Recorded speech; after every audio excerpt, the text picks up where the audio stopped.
नमस्कार दोस्तों, स्वागत है आपका माइनिंग सर विशाल यूट्यूब चैनल पर। आज हम लेकर आए हैं माइंस रूल 1955 की क्लास 2 चैप्टर 5। इसमें हम पढ़ने वाले हैं। तो रूल 30 से लेकर 40 तक का इंपॉर्टेंस पॉइंट को हम लोग शॉर्ट नोट्स रिवीजन करेंगे, एकदम सिंपल और आसान भाषा में। तो पिछला क्लास अगर आप लोगों ने देखा होगा 29W तक, तो जाकर देख लीजिएगा, डिस्क्रिप्शन में लिंक आप लोग को दे दूँगा। तो चलिए शुरू करते हैं। Rule 30, quantity of drinking water. Rule 30, quantity of drinking water, जिसमें बोल रहा है 2 litre for every person employment at any one time, readily available at conveniently accessible wine during whole working shift. मतलब पूरे शिफ्ट के दौरान व्यक्ति को 2 लीटर पानी पीने की दिया जाएगा। अगर 100 से अधिक व्यक्ति हैं तो वहाँ पर मैकेनिकली उन्हें मतलब ठंडा करके पानी दिया जाएगा। और इस प्रकार का पानी जो भी दिया जाएगा, इस पर कोई भी शुल्क नहीं दिया जाएगा, निःशुल्क रहेगा। और अगर किसी कारण से 30% से अधिक टेम्परेचर हो जाता है तो प्रति व्यक्ति को 3 लीटर पानी देना चाहिए। Rule 31, storage of drinking water.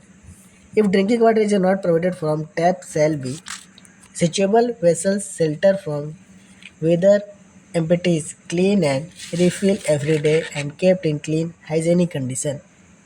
कहने का बोल रहा है कि यदि पीने की व्यवस्था लगातार पानी सप्लाई करने वाली कहीं से नलों से नहीं जुड़ी है तो पानी किसी न किसी उचित मतलब स्टोर घड़ा में स्टोर किया होना चाहिए और साफ़ सुथरा होना चाहिए। और यदि कहीं पब्लिक की वाटर लगा हुआ है तो वहाँ पर ऑनर एजेंट मैनेजर के द्वारा अपेक्षा कर सकता है इंस्पेक्टर के द्वारा स्वास्थ्य अधिकारी के द्वारा कि उसको यथा मतलब समय समय पानी की जांच करता रहे और उसका प्रमाण पत्र उन्हें प्रस्तुत करें। Rule 32, decision of chief inspector final. Chief inspector का निर्णय अंतिम होगा अगर, जैसे कि इसमें क्या लिखा है, if any question arise for water supply. मतलब यदि पानी की व्यवस्था का संतोषजनक नहीं है तो एक सेक्शन याद रखिएगा, अगर आप पढ़ेंगे उसमें तो सेक्शन 19 और रूल 30 और 31 के अनुसार नहीं है, इस संबंध में चीफ इंस्पेक्टर का निर्णय अंतिम होगा। Rule 33, surface latrine and urinal. तो 50 मेल पर आपका मतलब 50 पुरुष पर होने पर एक आपका लैट्रिन होना चाहिए और 50 महिला पर। अगर 51 हो जाता है तो फिर 2 रखने पड़ेंगे और ये हर खान सरफेस पर सुलभ होना चाहिए पुरुष और महिलाओं के लिए। Rule 34, standard of construction. Standard of construction क्या हो जाता है, तो every latrine on surface is to be of standard site approved by inspector in writing. मतलब जो भी जगह है वो आपका इंस्पेक्टर के द्वारा अप्रूव होना चाहिए। Adequately drain and properly ventilated and effective protection from weather और floor and interior surface wall up to height 1.25 metre. जो भी आपका वॉल रहेगा जैसे फर्श से 1.25 मीटर तक, मतलब जैसे प्लास्टर जैसा होता है चिकना वाला, वो होगा। पुनिंग होना चाहिए, सीमेंट पुनिंग होना चाहिए, सीमेंट का लेपन होना चाहिए। ठीक है, यही सब चीज़ें हैं आपका रूल 34 में, स्टैंडर्ड ऑफ कंस्ट्रक्शन। तो रूल 30, 31, 32, 33, 34 याद हो गया होगा। रूल 30 है क्वांटिटी ऑफ ड्रिंकिंग वाटर, मतलब पीने का पानी की मात्रा। Rule 31, storage of drinking water पीने का पानी का स्टोरेज भंडारण।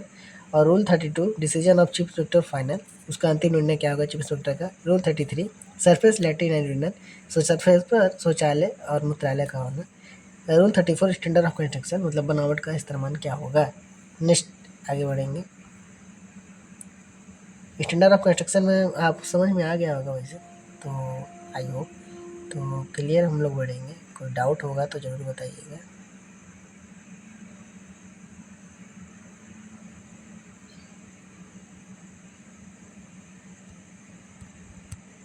Rule 35, sign board to be displayed where both sexes are employed and sign board in language understood by majority of women. Each sign board shall have figure of man woman। कहने का अर्थ है कि हर 7 दिन में कम से कम, ये तो ऊपर वाला बता दिया, नीचे वाला पढ़ता हूँ कि जहाँ महिला और पुरुष दोनों काम करते हैं वहाँ पर प्रत्येक शौचालय के बाहर अधिकांशतः कर्मचारी द्वारा समझी जाने वाली भाषा में पुरुषों के लिए और महिलाओं के लिए दर्शाने वाले बोर्ड लगे होंगे। हर बोर्ड पर कि ये महिला का है, ये पुरुष का है। ठीक है, साइन बोर्ड लगना अनिवार्य होना चाहिए। नेक्स्ट है rule 36, provisions of water for washing station, मतलब धोने आदि के लिए पानी की व्यवस्था है। तो for latrine where pipe water supply होने चाहिए वहाँ पर available sufficient no of number of taps not available sufficient quantity of water shall be kept storeyed.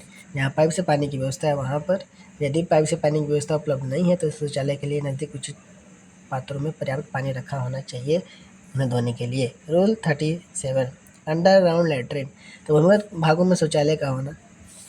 All latrine and urinal of mine shall be kept in clean and sanitary condition, मतलब साफ़ सुथरा होना चाहिए और शौचालय inspector द्वारा अनुमोदित होने चाहिए। रूल 39, सैनिटेशन, सफाई की व्यवस्था। तो all latrine and urinal all mine shall be clean.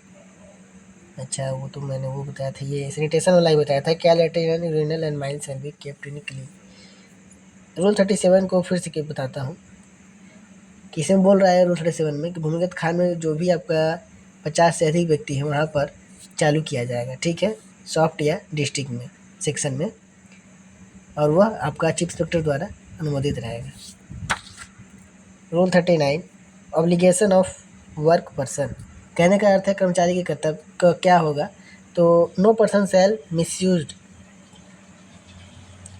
Damage latrine provided in mind, अगर कोई व्यक्ति सरफेस पर या भूमिगत भाग में बनाए गए शौचालयों को दुरुपयोग मतलब मिसयूज नहीं करेगा, नहीं नुकसान पहुंचाएगा, यह होना चाहिए नियम। ठीक है, और किसी भी प्रकार से जो भी आपका लैट्रिन यूरिनल हो उसको प्रदूषित नहीं करेगा।